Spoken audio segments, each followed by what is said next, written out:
Alrighty, guys, welcome to the Tetra Health and Performance Podcast. Today, we'd love to welcome Holly Sinclair joining us today to talk all things in regarding to women's health and performance. I'm really excited to have you on today, Holly. Would you like to introduce yourself and tell us a bit about what you do? Thanks, guys. I'm pumped to have this conversation. I'm Holly. I've been in the health and fitness industry now for going close to probably 17 or 18 years, which is crazy because I still feel quite young. But I got into the industry young. I started when I was 17. And I kind of worked my way up through gyms and was fortunate enough to meet some pretty cool gym owners and, be introduced to people like Charles Poliquin and Paul Chek and, that side of, I guess, health and fitness. And then those sort of teachings lent me more towards a functional medicine style of coaching, which has sort of led me into what I do now, which is online business and specializing in women's health with an emphasis on fertility. Amazing. We've listened to a few of your podcasts as well and love your message. And we think it's fantastic that speaking to females, they understand kind of the differences in all the things that kind of relate to them as well. And also the non-differences. So it's super interesting to kind of touch on female training, where and how they should maybe change things up, and then where and how they can actually do the same thing, and we can kind of have that where we have that convergence where like men and women actually should be training the same, or where we should be training different. Is there anything you have to say in regards to that, like when it comes to training for females and males, and what kind of things they have as similarities, and where you think like the big differences are and where they lie with us? I think probably the biggest difference, which is not probably going to land well with a lot of women, but I think the biggest difference is in our resilience. Men have a lot greater physical resilience than women do. And I've found in both my teachings when I was on the floor working as a trainer and also personally going into the gym and pushing hard, I just find that men are able to do that a lot easier than women. And that boils down to what's going on from an emotional health standpoint with women. I feel like there's probably some cultural and societal views of how women should be and how they should present themselves, which don't lend to being resilient. And also women have a bit of a skewed idea about weight training and training in general in regards to, not wanting to get bulky and not wanting to look like a man. So they tend to shy away from pushing hard on the gym floor. So I'd probably say that's like the number one difference between men and women. And then obviously you've got the physiological differences. You've got things like, women have Q angles, our hips are shaped differently because of childbirth. We tend to be more mobile than men, so we can get into positions a lot better, but that also lends us to being a bit more vulnerable under load. We also have our menstrual cycle, which our fluctuating hormones will dictate how good we feel while we're training, whereas men have a 24-hour menstrual cycle. So, you guys are pretty even in regards to how you feel. Women tend to chronically undereat. So when we are training, our allostatic load or our volume of stress is quite a problem. And that then lends us to being more catabolic. So there are a lot of differences. And I think one of the worst things we see in the fitness industry is that women are just programmed the same as men, when really they shouldn't be at all. And I know we're going to get into it today, but even using things like the contraceptive pill, that can weaken ligaments and that sort of weakens joint health. So, if you're taking the contraceptive pill, but you're training at the same degree as a man, you're far more vulnerable to things like ACL injuries, for example. So there's a lot of differences, but then I think also for the general pop and starting at the absolute basics, it's pretty much the same, right? Like if you've got somebody who's a complete novice, they've never touched a weight in their life, then you can pretty much start them on the same approach. It's just as they become a little bit more advanced, that's when the differences really start to shine. Wow, so much information. That's fantastic. Cool. Can we backtrack to what you said at the beginning and just go back to resilience? You mentioned how women maybe aren't as resilient in the training in training. Can you be a bit more specific about maybe what they're not as resilient at? Like, because you mentioned how physiologically. Like one of the Yep. things is with weight training is that women don't realize if you actually start to weight train, that creates physiological resilience, right? So this notion of getting under the bar and getting under heavy load, that in turn creates this like physical, not just physical strength, but mental strength. So there's this weird kind of conundrum because women struggle to start that process because they lack, emotional strength or resilience, we can call it. But once they do start that process, it actually fosters the development of resilience.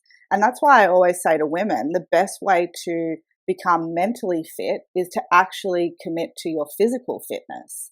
And you see this all the time in practices such as like Wim Hof. Like Wim Hof is such a great example of pushing your body to the limits, and that's creating more and more resilience in the body. So cold therapy, you see it in things like heat therapy, like infrared saunas and so forth. And again, when you look at those sorts of groups and who's attending, say an ice bath session, you'll tend to see about 40 blokes and about 10 women, because women shy away from those things that challenge us when really we should be leaning into them to create that resilience. And I think quite often with resilience as well, and as you mentioned with stress, is you have to build up the accumulative stress. And like you did mention as well, and I'd like you to maybe elaborate a little bit more on it, but maybe they handle a little bit more stress outside the gym. And we know as a human being that we don't so much specifically bucket stresses in different buckets, all different stresses from your environment, your lifestyle, your family lifestyle, your social environment, your mental well-being, and in the gym all kind of add up into that same bucket. So you did briefly mention that maybe women handle a little bit more stress. Could you maybe elaborate on that a little bit more as well? Well, the thing is with women, outside of the gym, and maybe how it affects each other. We have more biological stress than men because we have a menstrual cycle.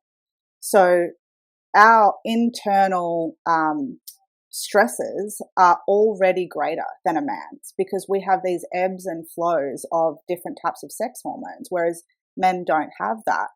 And then we go through different sort of milestones throughout our womanhood. So we have prepubescence, and then we, have menarche, and then we go into sort of perimenopause, and then we have menopause, and then somewhere in there we've got childbearing years. So from a perspective of how we deal with stress better, I would say we just biologically have a higher load anyway.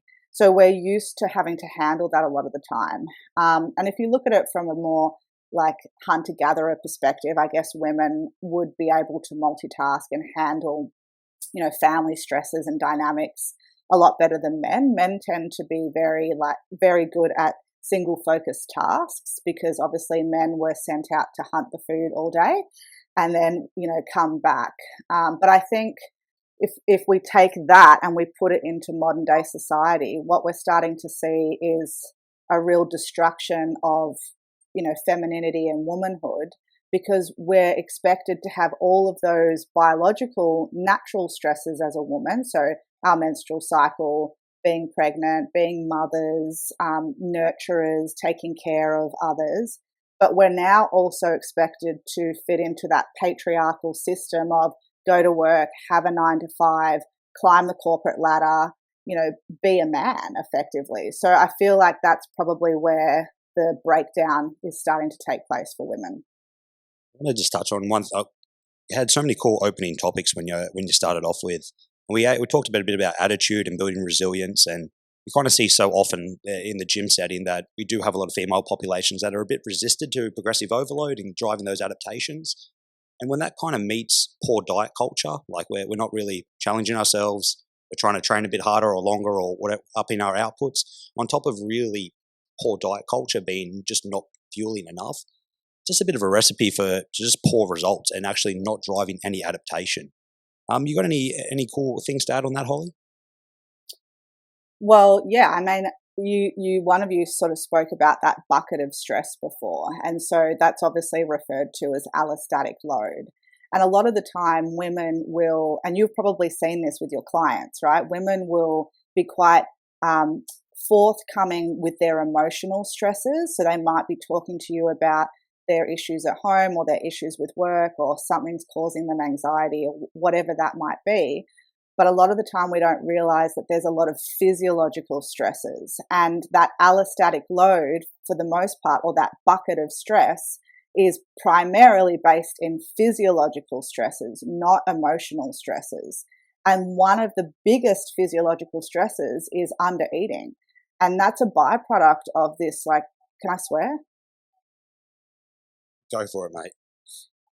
Fucked up diet culture that has happened, especially with the rise of social media, where women go into sort of this like really, what's the word, like punishing mindset, where they have to overtrain, restrict calories, do everything, do their steps, take their supplements and all the rest of it. So to your point, I definitely see a correlation between issues with being able to progress with their, whether it be in their strength or within their frequency of movement or whatever, and their commitment to dieting / undereating. Seeing this narrative, it's now such a terrible thing, because this narrative's getting pushed as soon as these young ladies start entering social media at young ages of 15 and 16, and they think it's the norm. And it's quite sad to see that we have to constantly fight the narrative and educate the masses, when social media is just driving this narrative of train harder, eat less, starve yourself to drive these results. Yeah. And the thing is, like, a lot of the time people don't realize that the weight loss actually leads to the weight gain in that scenario. Because as you both know, if you go into a super restrictive approach, at some point your body will rebound and it will binge. And, we see like really disturbed, like eating disordered based stuff happening with a lot of women these days, where they will count their calories or eat their 1,200 calories Monday to Friday, and then they're fucking starving. And so what do they do on the weekend? They have 20 glasses of wine with their girlfriends, or they order takeout and they binge like crazy. And then what that does is it causes this whole cycle of shame, because now they feel like they've failed, and then they start that whole restrictive process again on Monday. So what people don't realize is when you lose weight in a really unhealthy manner, aka undereating, that at some point will cause weight gain, because it's not a sustainable approach. And then women get stuck into these like really toxic cycles of, okay, I'm going to do this 8-week challenge and I'm going to eat 1,200 calories and I'm going to train every single day. And yeah, I lose 5 kilos or I lose 10 kilos. And then they get to the end of that and they're like, well, I can't sustain this, so I'm just going to go back to what I was doing. And they tend to add on more weight than they lost in the first place. And then they do that again and again and again. And those cycles can last for 10, 20, 30 years a lot of the time. And you see this a lot in bigger is always better kind of way of things, is where people don't find their set point. So when they don't find their set point and they just decide that out of nowhere they're gonna do one of these kind of designed for everyone diet programs, for example, and what happens is they actually end up having a calorie deficit so low that we actually know from evidence that only a certain amount of your calorie deficit can actually come and be utilized as fat loss. Actually, after we actually start losing fat and we have a bigger calorie deficit, we start losing our systems. Our systems start slowing down. Things in the body start slowing down so you can drop your metabolic rate, so you can actually need less energy just to live and be alive. And then when we do this, we just damage ourselves. And as you mentioned just then, women do have this more kind of complex cycle over the course of a month, where men are a bit more over the 24 hours, and how much that can affect. So I can attest to speaking to women who have tried these diets and have dropped so low on the point where they just go, I just lost my period. Actually just completely stopped. Is this something that you handle with a lot, you speak to people often about? Yeah, I mean, there's a lot. If you just look at society in general at the moment, at how many reproductive health issues there are, it's alarming. I'm sure you hear this from your female clients who are still going through their menstrual cycles, but painful periods, long menstrual cycles, endometriosis, polycystic ovarian syndrome, hypothalamic amenorrhea, like primary ovarian insufficiency. Like there's so many reproductive health issues that are taking place. It can't be neglected as to how much our obsession with being small, losing weight, under eating, overtraining is playing a role in the development of those reproductive health issues. And, just to sort of echo what I said at the beginning, I think also a lot of those reproductive health issues are compounded by our patriarchal society, where women probably feel like they need to be both a masculine figure as well as a feminine figure these days. And if you look at it as an esoteric perspective, our womb is the portal of life. And if we're not sitting in our feminine and appreciating our womanhood, then of course reproductive health issues are going to manifest. So it's super complex, and there's many different areas that we can draw on when we're looking at reproductive health issues. But I do think a big chunk of it boils down to, diet culture, poor training techniques. Overtraining is a really big problem for women, especially cardio, and everything else. And when you look at it from a male and female training perspective, I think quite a lot of it just comes down to the individualization, and then people finding out where they're at is the biggest issue. It's like females generally have less muscle mass than men, and therefore don't actually need to train so much to accrue muscle mass. And where males not more often might have more muscle mass on them, so therefore they actually have to train a little bit more to stimulate that muscle mass. And you actually find quite often that females actually suit less volume anyway, not less total volume anyway. And with men, they normally have to do more volume totally. Yeah. So it's that individualized approach when it comes to training, finding where you're at, finding what allows you to get adaptations without pushing yourself too far, where you actually feel run down and you can't perform. And the same thing with training is that finding that set point. Same thing with diet, finding that set point where actually now I can have if I do want to lose some body fat and increase some muscle mass, then I might have a slight deficit, like something that's allowing me to do that. I know how important it is, and maybe you can elaborate with this for refeeds for females as well. And another thing I'd really like to talk to you about as well is actually maybe a macro change in females, how females may sometimes want more carbohydrates and also may need more fat in their diet than men. Yeah, for sure. Well, the thing is with macros particularly, the biggest problem you see with females is protein consumption. So women just don't eat enough protein, ever. I see this all the time when I'm working with somebody in a health standpoint. They've got complex health issues and they come to me and we say, right, let's start with the basics. Let's just look at your nutrition, track your food for me and send me some screenshots. And I'll constantly see 70 grams of protein for the day, 80 grams of protein for the day, which, as you both know, is nowhere near enough to provide all of the resources that protein provides for your health, especially if you're weight training. So protein consumption is definitely the biggest issue for women. And then carbs. So somewhere along the way, some guru said, carbs are bad for you. And that's kind of stuck in, females' minds. And so they tend to steer away from carbs. But that's terrible because we need carbohydrates to, fuel our menstrual cycle, to help us mitigate stress. Like carbohydrates are essential for your nervous system. They help you sleep. Obviously, they provide a huge amount of fiber, which is great for your digestive health. So, amongst other things, you need adequate carbohydrates or glucose to produce progesterone, which is a very, very important sex hormone, anti-aging hormone for women. So, those two macros tend to be a really big issue. That if women if they just simply committed to 2 grams of protein per kilo of body weight, each day, they would see remarkable improvements in how they feel. They're the two biggest ones we struggle with as well for everyone. It's just generally when people first start training, it's like you just don't eat enough protein, and then you ask them to see a day, you're like, why does no one have protein for breakfast? Cereal has pretty much done that, I reckon, most of the time. And then after people do start eating their protein, it's like, for example, for a while, it's like, I'm not making any more change, I'm not making any more gains. It's always the carbs. It's always like now you just don't eat enough carbs to fuel your training.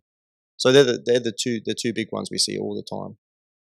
Yeah, it's true. And like, I don't know why that is, but I think they're probably good places to start, and just moving away from this notion of like committing to certain templates. Like, you know, you don't need to be keto, you don't need to be vegan, you don't need to be doing intermittent fasting. You just need to eat enough calories, enough protein, enough carbohydrates to sustain your current state of health.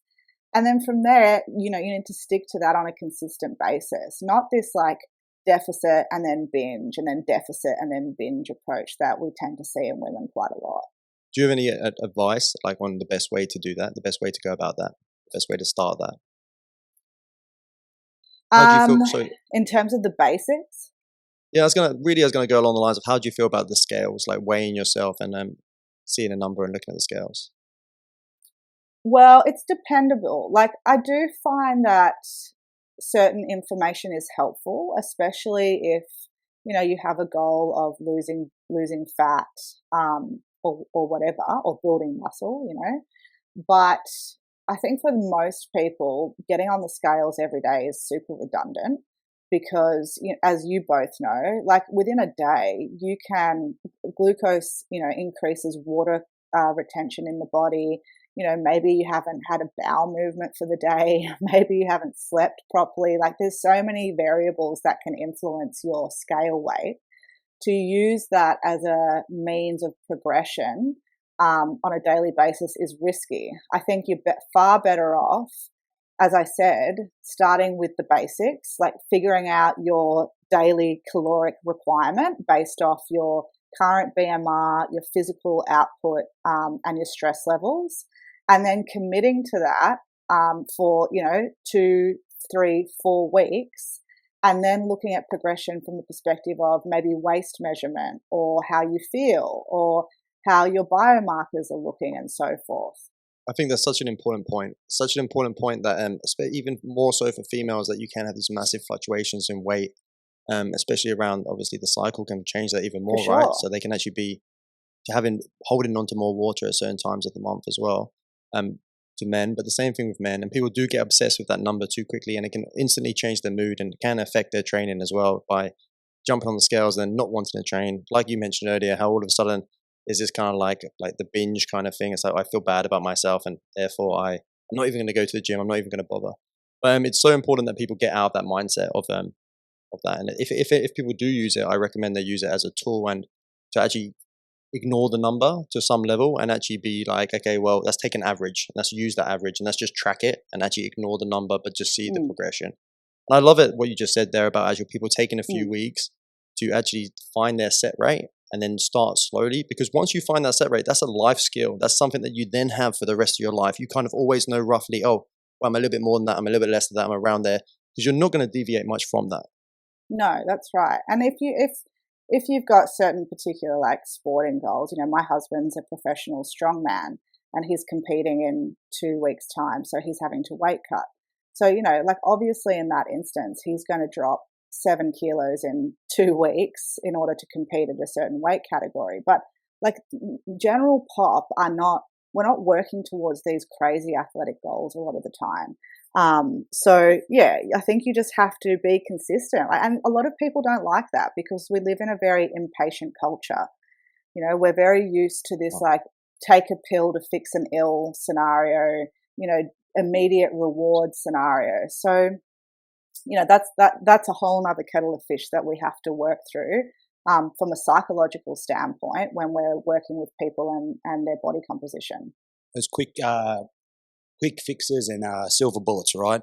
Like I think when you ask someone generally, okay, tell me what you think healthy eating is. I think most people can recite, oh, I'm going to eat a couple of times per day. I've got to have relative 30% protein, carbs and veggies. We intuitively know this, but we just default into that quick solution, this fancy diet my friend did that they lost 10 kilos, or I don't know, whatever it happens to be, something that worked for you previously 10 years ago when you had a whole different physiology and a whole different setup about you. But we intuitively know this stuff. You talk healthy food, I think most people can rattle off at least 5 or 6 decent points that they can just stick to and start building habitual habits off those beautiful points and drive beautiful changes. But sadly, society is against you. It's not trying to help you in any way whatsoever, and it's this kind of capitalism without getting political. But also, if you go into like a Woolworths, for example, the way they set that up, they have the vegetables purposely in front of you first thing you do, so you get them, and then you have to walk through the fast food stuff. They set that up, that's purposely set up because they know that if people went to vegetables and they had to go through the fast food, you probably then go to the counter with just your vegetables. So it's actually very much set up against you. That's right. So you've got to be really logical, and you've got to. I love what you say, Holly, about kind of slowing it down. So I think that makes such a big difference. Walk through the chocolate, old bitch. But I dare you not to buy something.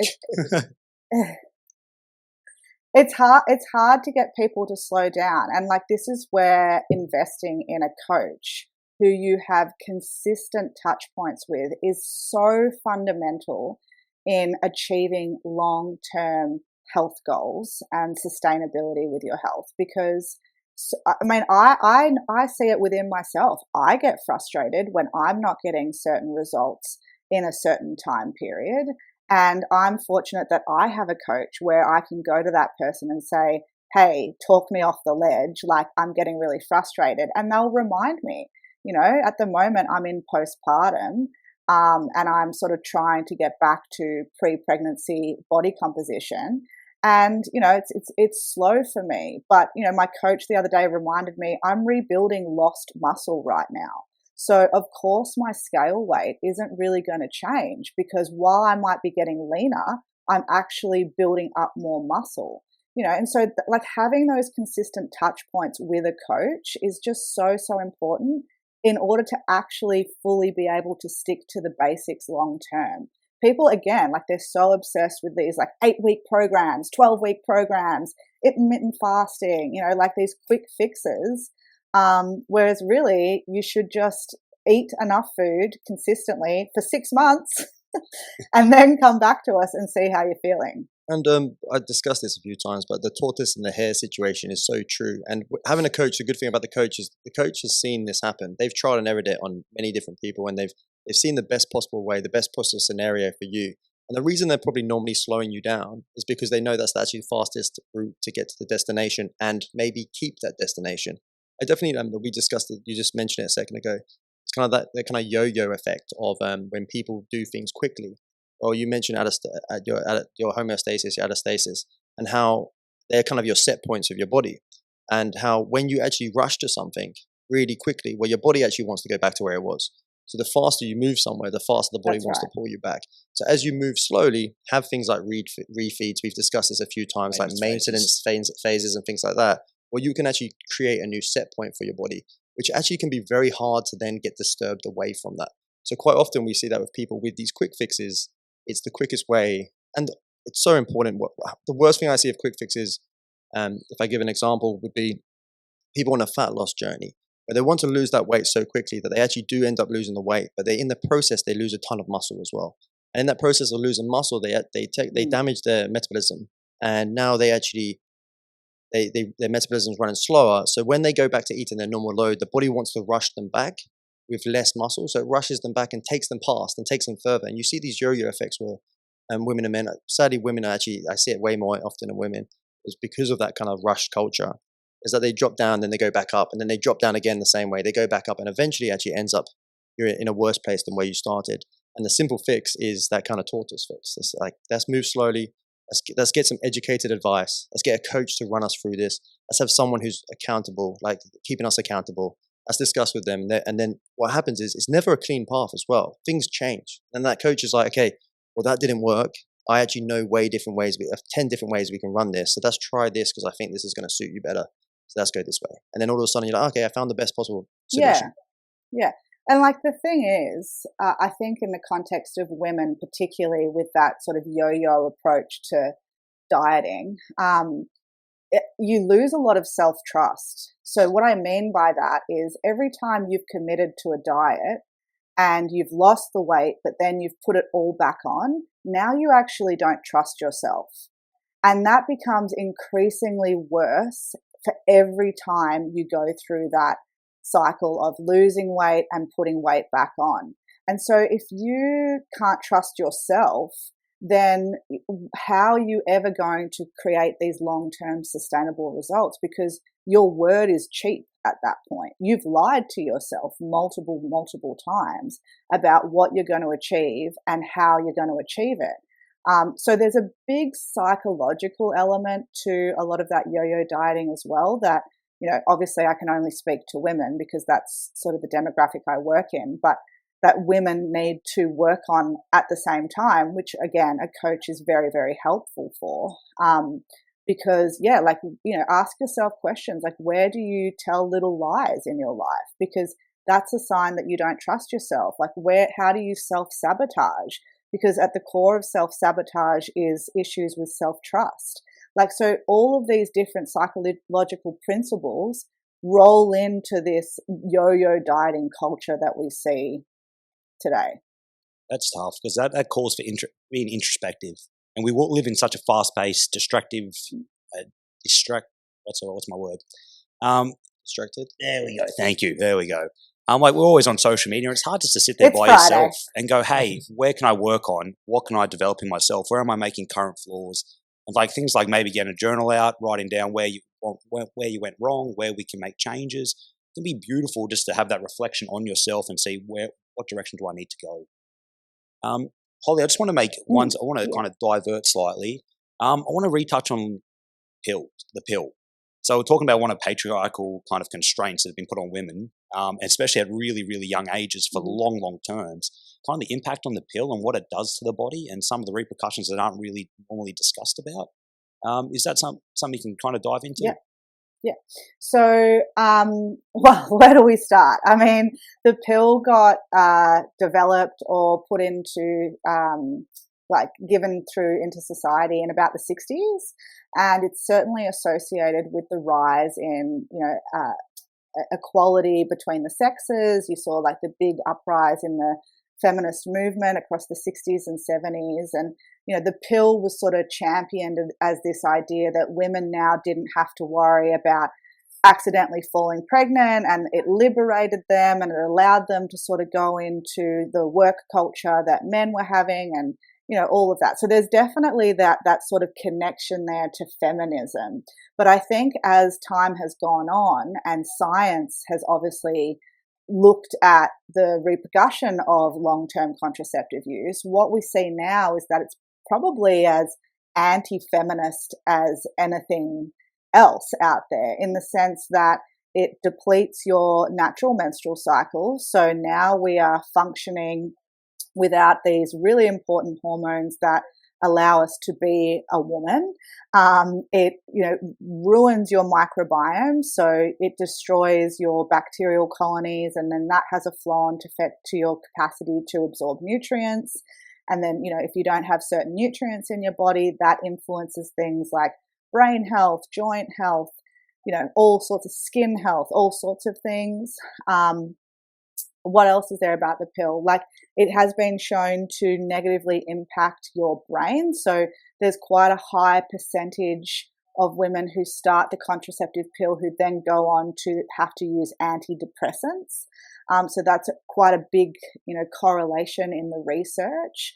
It atrophies the brain, meaning it shrinks the brain. It's been shown to negatively impact mate choice. And this is huge, because what that means is you've got a whole group of women attracted, in quotation marks, to men that maybe they wouldn't be attracted to had they not been on the pill. And why is that problematic? Because if we're then looking to conceive and have children with those men, this is where, they call it down regulating the gene pool comes into it, because now we're selecting mates that we wouldn't usually be selecting. So what's the consequence then on our unborn child at that point? So that's a big part of it. There's been research that's shown that women who were on the pill, who fell pregnant after coming off the pill within 6 months, their children had a higher chance of developing leukemia. So we know that there's some level of connection to the immune system and it dysregulating the immune system of offspring. So there's so many issues with the pill. But I would probably say the biggest problem is obviously in the fact that it completely stops our menstrual cycle. And a lot of women don't even know this, but the pill bleed is not your period. You're getting a withdrawal bleed from the medication. That's what you're experiencing. So you're not even getting like the hormones that are required to build up the endometrial tissue while you're on the pill. And some women are on the pill for 15, 20, 25 years. And then they only come off it when they're wanting to have a child in their mid-30s. And now all of a sudden they've got infertility issues because they've negatively impacted what's called the HPO axis for the last 20 years. And the medical system gaslit us all the time and say, oh no, the pill has nothing to do with your infertility issues. Well, it certainly does. So there's a whole spectrum of issues that the pill has. So with these issues, is this an educational thing? That's the main issue. Obviously, pro-choice, women need to be educated when they go to the doctor on whether or not they should be on the pill or taking the pill for themselves. And do you reckon there's enough education out there for females for when they actually maybe start? Because you said 15 years, and I could suspect that lots of these 15 years periods are actually from a young age, and then they've started the process, and then they've just stayed on it because that's how they feel, kind of thing. Like I know of women who've been on it for a few years, then got off, and been, I feel so weird not being on it, so I go back on it. So is it an educational thing? It's like systemic, like in the medical industry? Just a quick one, man. I remember from school, girls going on it for acne, like jumping like 3-4 different pills just for acne, for nothing else, not even for protective measures. It's. I don't think it's just on the female effort. I think it's on the whole systemic medical field. Sorry, I'll let you elaborate, Holly, but it's huge. Yeah, no, it's definitely a problem. Like 58% of people who use the pill are using it for non-contraceptive reasons. So to your point, we've got more women using the contraceptive pill for things like acne, painful periods, and whatever else. But the problem with that is that the contraceptive pill was never developed to help manage those chronic inflammatory issues. So we're kind of using something for its side effects, not necessarily for its actual pharmacological usage. And that's terrifying, really, when you think about it.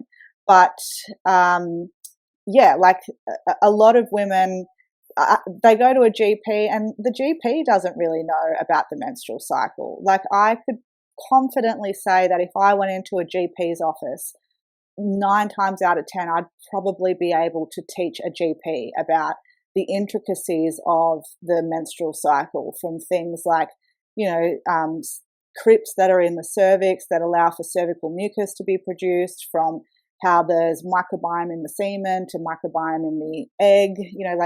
There's so many things about the menstrual cycle that GPs are just not aware of, and they don't see any issues with using the contraceptive pill because it's deemed safe. So they just sort of dish that out as the first go-to when there's any sign of contraceptive desire or reproductive health issue. I suppose that is one of the issues as well, that trust that we have with our GP sometimes, and we have to understand that they have to know a lot. Like they have to have such diverse knowledge. They can't be too involved in nutrition. They can't be too involved in these things sometimes. Some will know more than others. But you look at that as well as like, we were speaking about diets a second ago, and so often we have people come in and they're doing the keto diet, and you're like, oh, why are you doing the keto diet? Oh, well, my GP told me to because he says he's on it and he's lost this weight. It's kind of like, oh, no. And it's kind of that transport of information, that kind of anecdotal information that exists too often. Right, and I think women get trapped into that so often with diets, because it's that just like someone passes on, I did this diet and this is what I got, and then therefore this is going to work for that person. And same thing, like just back to them GPs, it's like how they do give information, and obviously it's so important to go see your doctor and stuff like that. But at the same time, you have to always like get a second opinion, especially when it comes to things like the pill, maybe from someone like yourself instead of your GP or stuff like that. It's always interesting to be very well informed. The thing is, like you just talked about how people trust their GPs, but it's more than that. It's women don't trust themselves. So many women don't actually even understand their menstrual cycle. And that's a problem of our education system. That's a problem of how our society lives now. Whereas, 100 years ago, there was intergenerational living, meaning my grandmother, my mother, myself, and my daughter would have all been living together. And so we would have learnt from one another. We would have had those wise conversations with one another. But now, it's so taboo to talk about the fact that you're bleeding each month, even though most women do this. So there's really that loss of wisdom and trust in ourselves. And so then we go to these authority figures, such as a doctor, and we just follow them blindly. It's that white lab coat effect as well. If it comes from your GP, it's like sacred. It has to be it. And it's not until you really start getting some more symptoms and you get further down that rabbit hole of regression where the body starts imploding, that you start looking for someone like in your field. You go, help me. I've got all these effects now. GPs haven't helped me. This hasn't helped me. And you end up further down the rabbit hole where you actually need a professional to start pulling you out of it. It's if you're intuitive and you're listening to your body, and like you said, having those conversations with more experienced, trusted individuals, you might be able to listen to your own inner monologue and start to pull yourself in a better direction. The hard thing is, though, with trusting, listening to your internal monologue, is if you're on the pill, your intuition is dead, because that pill is down regulating all of those hormones that play a role in your natural instincts. That probably opens up a conversation around things like intuitive eating, which I fucking hate, because, if you've got an inflamed body, your hormones are all over the shop, you're not sleeping, you're taking the contraceptive pill, your intuition is not right. So it's a tough one, but you just blew my mind with that. Yeah. Now I'm thinking it's like, so your intuition is dampened because this is your new homeostasis. This is where you live now. That's right. Now this is what you expect to go back to.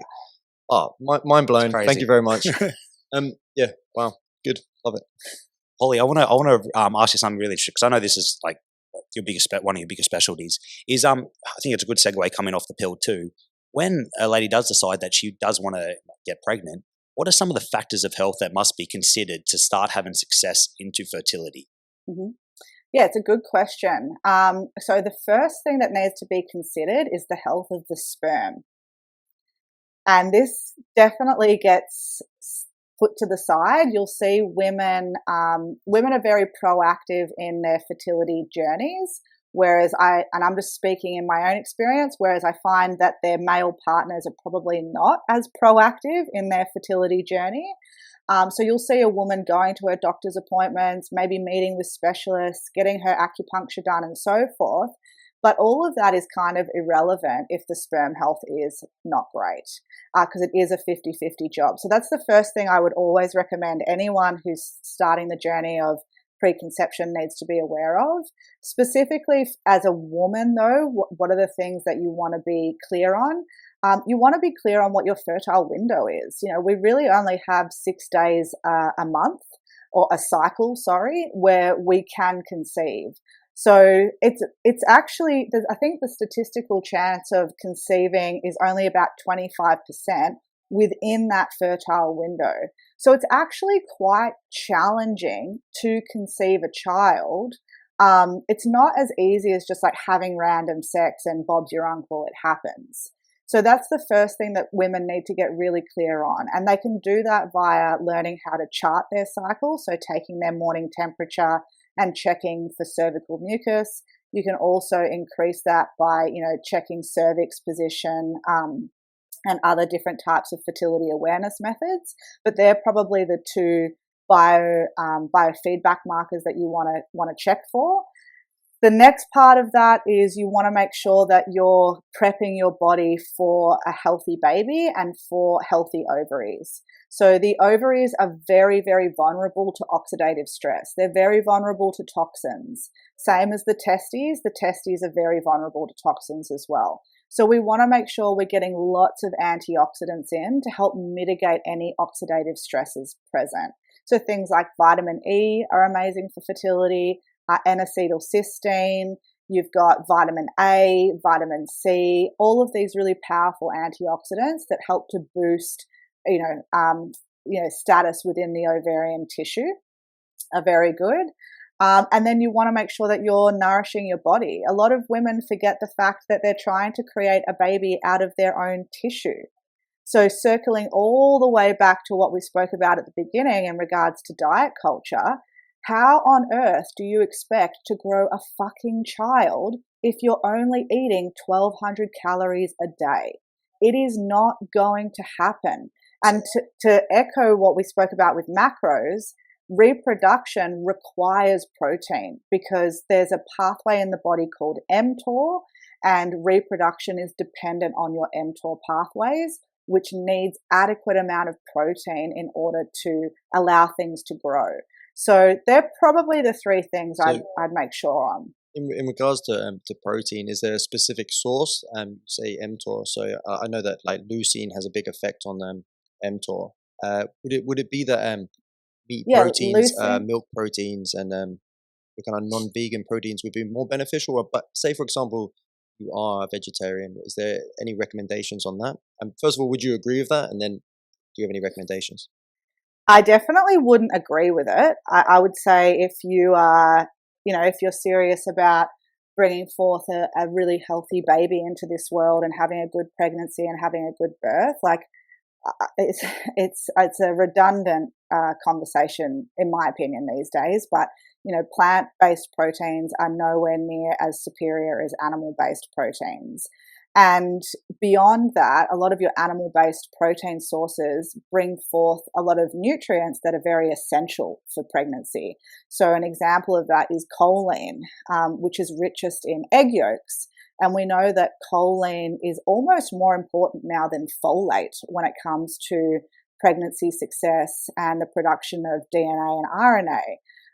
Things like glycine, which you get out of collagen, which you get from bones, so bone broth, slow cooked meats. Glycine is essential for so many things when it comes to building up a healthy nervous system. So I would say definitely animal-based proteins are the way to go. And then how much you would want to have, I always just say have 1 serve of animal protein at each meal, whether that be eggs, fish, red meat, chicken, it doesn't matter. You just want to have a serve at every single meal. And just touch base, this is obviously pre and during pregnancy as well. Like really important to drive these type of nutrients while obviously fetuses developing their most vital organs. On top of that, is there supplements, or are you driving mainly just nutritional efforts to try and help fetus develop into a little baby?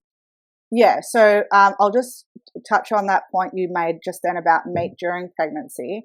The developing fetus, so the brain obviously starts to get developed pretty early on, and it's very dependent on something called arachidonic acid, which is very high in red meat and shellfish. So that's a good example of how, consuming animal proteins during pregnancy is very important.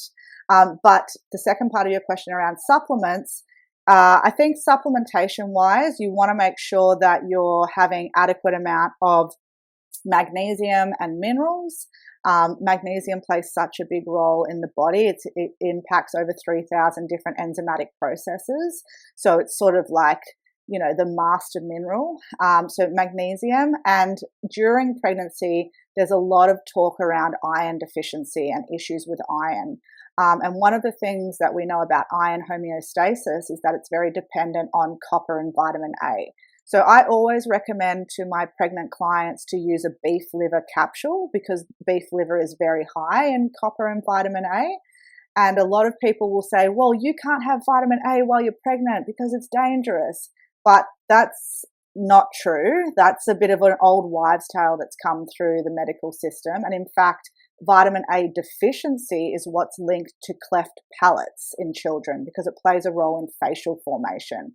So we want to make sure we're having these types of nutrients coming in. And if you wanted to use a prenatal, which, you know, most people probably want to, I would just always make sure you're using a methylated folate. So I like to use a brand called Trezos or Thorn Research as opposed to a folic acid. That was amazing. One more in the pregnancy realm, probably more the forgotten population, the postpartum, like yourself. What are some considerations when it comes into postpartum? Because I think that's a population that once it happens, it's we forget about you now. I'm sure there's many considerations that are still needed in the stage of postpartum. Yeah, like now that I'm in it, so my son is 4.5 months old. I definitely think women have, when it comes to training, women have no idea about how much work they need to do to get their abdominal strength back. So this idea of like going back into the gym and doing like HIIT training or going for a run or something wild like that at the 4 or 6 week mark postpartum is so silly, and it's really dangerous, I would say, because for most women, their abs have separated during the pregnancy, their organs have, are still coming back into position, their pelvic floor has probably, taken a bit of a hit, especially if they've had some form of a traumatic birth. So you need to really know what you're doing when it comes to movement patterns in postpartum. And then the other thing is, if you're exclusively breastfeeding, like I am, on average, you're feeding 500 calories a day to your child. So your requirement for calories is going to be a lot higher than what you're used to. So making sure you're eating enough. And like you see this a lot, you'll hear women say, oh, I had to give up breastfeeding at 3 months because I just didn't have enough milk supply. And that to me rings a lot of alarm bells in the sense that she probably just wasn't eating enough calories, and her body did the right thing and it pulled back on milk supply because she didn't have the nutrient stores to support that. So you have to make sure you're eating enough calories in postpartum and definitely getting enough fluids in as well, enough hydration. Fantastic. That's awesome. That's so important as well. Like as postpartum, that when people do get back into training from that, how they should take it slow. Again, the same thing. Like you also probably haven't trained for a while as well, so you should be taking it slow no matter what. And like you mentioned, like all the stuff that's happened on while you were pregnant and giving birth. You've also got the additional hormones of like your relaxin and the increased like progesterone that actually make you more lax, like make tissue fibers more relaxed so you can give birth. Then that stays in the body and that has affected things. So I look at it like training youths as well. They're changing every single day. They've got all these hormone cycles that happen. You can't expect them to go back to where they were each and every day. And same thing with females. They've got to start things slow, start things back again. And I just you've brought up that kind of psychological effect a few times. And I think it's so important that they don't get too disheartened and they understand the process they have been through. And then they will have to rebuild this process, take it slow again, rather than them just kind of like, you see it all the time, don't you? When people leave the gym for a week from injury, right, they come back like, why can't I lift what I did last week? Like, well, you had a week off, you had 2 weeks off, you're not the same as you were. Well, that's tough for women after pregnancy, definitely. God, giving birth, it's almost like the equivalent of a car crash. There's a lot of crazy stuff happening there, especially if you had like a C-section or something. That's a lot on the body. You've got to be so kind to yourself. Yeah, it's a lot. And a lot of women bleed for up to 6 weeks postpartum. So there's so many moving parts. Being in it now, like it is full on. You have a lot of sleep deprivation. The one thing that really gets forgotten about for women is you've now gone from being a maiden to a mother. So your whole identity changes, right? And that plays a massive role in things like how you view yourself, your own self-worth, your ability to move your body composition and so forth. So there's definitely a lot of moving parts in postpartum.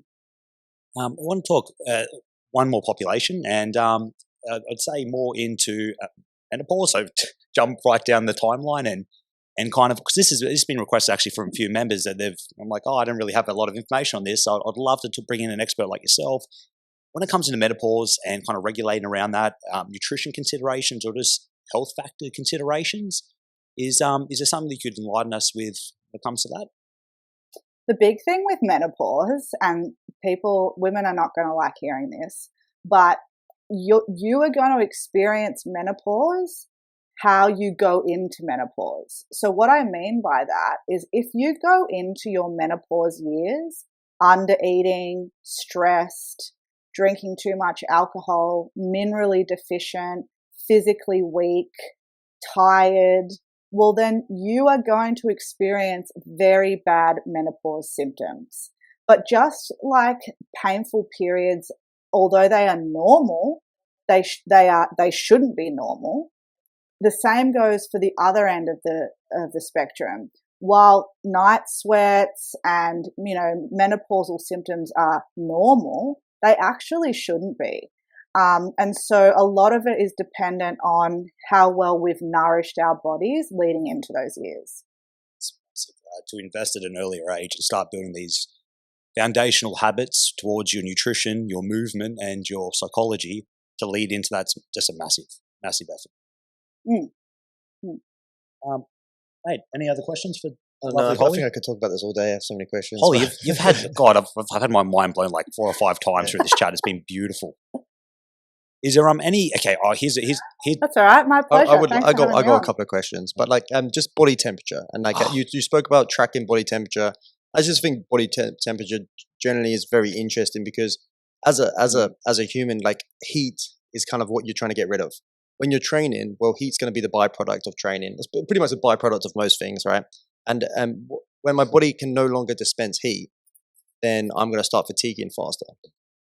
So what I find is really interesting is obviously men as well have a much more baseline of temperature, and then women change temperature throughout the month quite a fair bit, and how that is one of the many reasons why they might train differently and might expect to maybe, for example, I have a higher body temperature. Yeah. Well, high intensity cardio, I will fatigue earlier because I don't have it's going to be harder for me to flush heat out of my body. I always think it's really interesting that when people do throw up from exercise, the main reason people throw up is because they can't get rid of heat. So the body goes to the intestines, heats up the water, and then throws it up. So people forget how important heat is. So with that female, so my question for you is just what are the changes around, and what kind of body temperatures do we expect and when, and what kind of changes do we get from exercise? So what you tend to see nowadays is if you're taking your oral temperatures every morning, the homeostasis of the body should be 36 degrees, thereabouts, right? So there's a guy called Broda Bynes. I probably got that name wrong. He's from the 70s and he's sort of like a thyroid guru because we know obviously body temperature is regulated by the thyroid as well because it's a reflection of our metabolism. What I see a lot of the time is women will start taking their oral temperatures and their morning temperature would be like 35.5, 35.6, 35.4. So you see a lot of these women below 36 degrees, and that instantly tells us that their metabolic rate is shit. Because they should be having a bit high, they should be at least 36 degrees, if not higher. So that's one thing that you can get out of taking morning temperatures is what's happening with the person's metabolic rate. If they're under 36 degrees, that tells you that they're in a chronic state of survival. They're in a chronic state of fight or flight because the body is obviously pooling those reserves elsewhere. The second thing about temperatures is when you release your egg from your follicle, that follicle or that discarded follicle will reform itself into something called the corpus luteum, which is a fully functioning endocrine gland that then goes on to produce progesterone. And progesterone has a very intimate relationship with the thyroid, and on average will increase your core body temperature by 0.2 degrees. So that's why when you're taking your morning temps, when you ovulate, you'll see this slight rise in temperature. And to your point, when women are producing in that luteal phase more progesterone, leaning towards HIIT training might not be great for them. This is when they could probably utilize some steady state cardio. We also see that your metabolic rate increases by 8% when progesterone is being produced. So we have a better ability to consume more calories in that luteal phase. But the only way we know that that phase is there is by taking our morning temperatures and seeing that slight shift in our temps. Another thing to also look out for with temperatures is if you start to see these real zigzag patterns, which is very common as well, because that can really tell us that stress is a really big problem. You're getting a 36.4 and then you're getting a 35.9 and then you're getting a 36.7 and then you're getting a 36.2. So, you know, the chart is not just beneficial to look at your menstrual cycle, but it gives us a lot of biofeedback as to other areas of your life, how well you're doing. That's fair. Yeah. And is that something you implement with a lot of your clients? Yeah. Are you using certain devices to help measure those metrics? Yeah, so there's a lot of cool devices out there at the moment. One of my very close girlfriends is actually about to launch a ring called FemTech. And this is a ring that picks up your core body temperature that you sleep with at night. Very, very cool software. But there, I mean, tech fem world is definitely peaking at the moment. I just use a good old fertility thermometer, which I put in my mouth every morning. It's $10 and it's from the chemist.